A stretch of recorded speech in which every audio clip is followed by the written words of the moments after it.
few years ago, I got a phone call from a friend that I hadn't spoken to for a few years, and she said, Faye, I've got some really sad news for you. And she went on to tell me about somebody who had played a very significant role in my life for a couple of years, who had passed away in very tragic circumstances. For a number of reasons, I wasn't able to make it to the funeral, and I really wanted to go.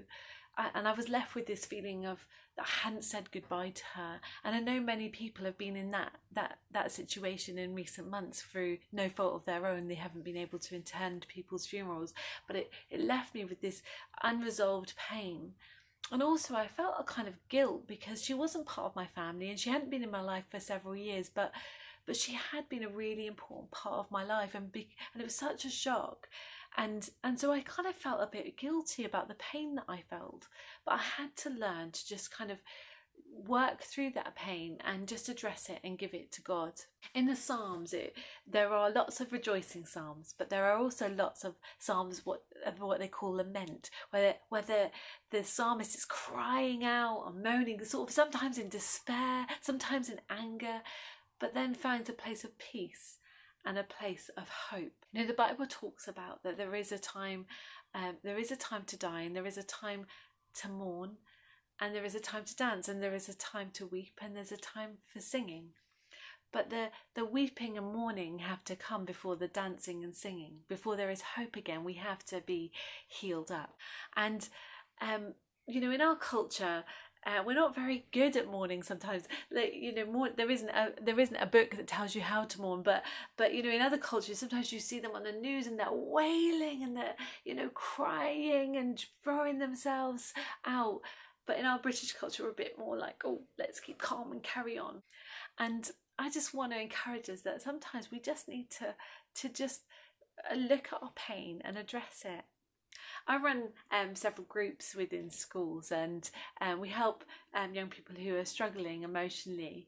And part of one of the sessions, we look at the kind of the highs and the lows of our lives, and look about where we may have begun to handle the lows of our lives in a more negative way. And we look for ways that we can perhaps handle them in a more positive way. Well, one of the things we do is spend a time mourning and lamenting. So in one particular group one day, we were kind of all spread out sitting on the floor, and we have this time of silence where we looked at the things that we feel sad about, and we begin to say, you know, you may be feeling like this, and we just want to encourage you to speak it out and say how you're feeling. Well, anyway, the time went on quite a bit, and it was quite quiet and nobody was saying anything, and we were kind of wondering whether, you know, this was just an awkward silence. And the other leader and I were looking at each other saying, are they bored of the silence, you know?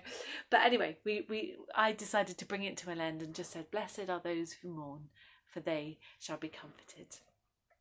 But later on, I had a conversation with one of the girls, and she said a really interesting and profound thing. She said that she'd had all of these different things that had happened in her life, and some of them she didn't think were very significant, but they'd all got like tangled up like a ball in her chest and made her feel like this pressure and this anxiety. And in the exercise that we'd done where we'd mourned, she'd kind of looked at all that pain, and she'd been able to lay it all out, and it just untangled, and she kind of found a place of peace as she laid it out before her. You know, Jesus said, blessed are those who mourn, for they shall be comforted. Sometimes we think if we look at our pain that we'll be overcome by it. But there is a promise, you know, blessed are those who mourn, for they shall be comforted. It's a promise that you'll find comfort as you mourn. So I want to encourage you. You know, we've had a very odd time where there's been a lot of loss, not just loss of life, but loss of freedom, and loss of, you know, our plans haven't worked out as we hoped they would. We've known disappointment, and you know, we've lost some experiences that we hoped we would have. And I just want to encourage us in this time to just quietly come before God and tell God how you're feeling, and lay it before him. Talk to somebody if you need to, but just find a place to spend some time with God, because Jesus said, blessed are those who mourn, for they shall be comforted.